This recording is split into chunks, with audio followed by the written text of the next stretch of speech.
কিন্তু এবারের ডাকসুকে সর্বমোট 25 লক্ষ টাকাও বা সামথিং কিছুটা টাকা দেওয়া হয়েছে, সেটা বাজেট আকারে দেয় না, এমনি দিছে। এবং কি 19-এর ডাকসুতে ডাকসু সাহিত্য এবং সংস্কৃতি সম্পাদক বা এই যে দপ্তর, এই দপ্তরের বরাদ্দ ছিল 30 লক্ষ টাকা। কিন্তু এবারের ডাকসুতে আমাদেরকে বিশ্ববিদ্যালয় প্রশাসনের তরফ থেকে 1 লাখ বা 1 লাখ সামথিং টাকা দেওয়ার ব্যাপারে একটা আলাপ তারা তুলেছে। তখন আমার কাছে মনে হয়েছিল এই বরাদ্দটি খুবই ভিক্ষামূলক এবং প্রতারণামূলক একটি বরাদ্দ, এবং এই বরাদ্দটি যদি আমি গ্রহণ করি তাহলে তাদের এই প্রতারণাকে বৈধতা দেওয়া হয়। সে কারণেই আমি বলেছিলাম যে এই ভিক্ষামূলক বরাদ্দ ডাকসু গ্রহণ করবে না, বা ডাকসু সাহিত্য সংস্কৃতি সম্পাদক হিসেবে আমি গ্রহণ করতে পারি না। কারণ যেই বরাদ্দ সাহিত্য সংস্কৃতিকে অপমান করে সেই বরাদ্দ আমরা গ্রহণ করতে পারি না। সেই জায়গা থেকে আমরা সেই বরাদ্দকে গ্রহণ করিনি এবং আমরা অসংখ্য কাজ করার চেষ্টা করেছি।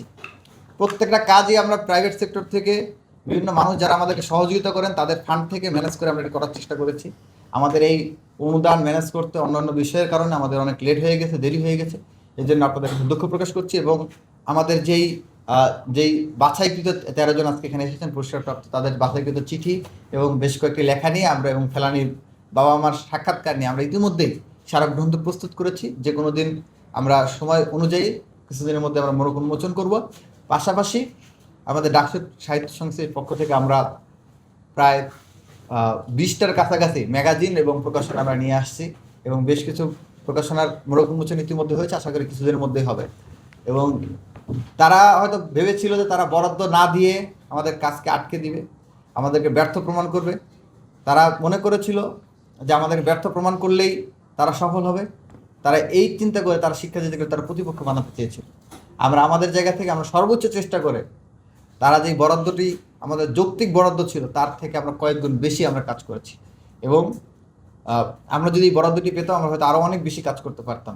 আরেকটি কথা আমি এখান থেকে খুব শক্ত ভাষায় বলতে পারি যে ডাকসুর ইতিহাসে তো বটেই, ডাকসু সাহিত্য সংস্কৃতি সম্পাদক হিসেবে আমি যে কাজ করেছি, বিগত বাংলাদেশের প্রতিষ্ঠার পর থেকে 7টি ডাকসু হয়েছে। ডাকসুর 7 জন সাহিত্য সংস্কৃতি সম্পাদকের যে কাজ, সেই কাজের যোগফল এবং আমরা যে কাজ করেছি সাহিত্য সংস্কৃতিতে তার যদি তুলনা করা হয় তাহলে 7টা ডাকসুর কার্যক্রম তুলনা করলেও এবার ডাকসুর প্রথম 6 মাসে যে কাজ হয়েছে আমার মনে হয় তার সমপরিমাণ হবে না। কারণ আমার কাছে সকল ডাকসুর নথিপত্র আছে, আমি সবগুলো ঘেটে দেখেছি। আগের ডাকসু শুধুমাত্র 3টি সাহিত্য পত্রিকা বের করেছে এবং আর 2টি মুজিব বন্দনা করে 2টি বা 3টি এরকম বুকলেট আকারে প্রকাশ করেছে। এবং এর আগের ডাকসু এরকম 2-3টে প্রকাশ করেছে, তার আগের ডাকসু 2-3টা করেছে, এবং 2-3টা কালচারাল প্রোগ্রাম। এগুলো ছিল সামগ্রিক ডাকসুর কাজ।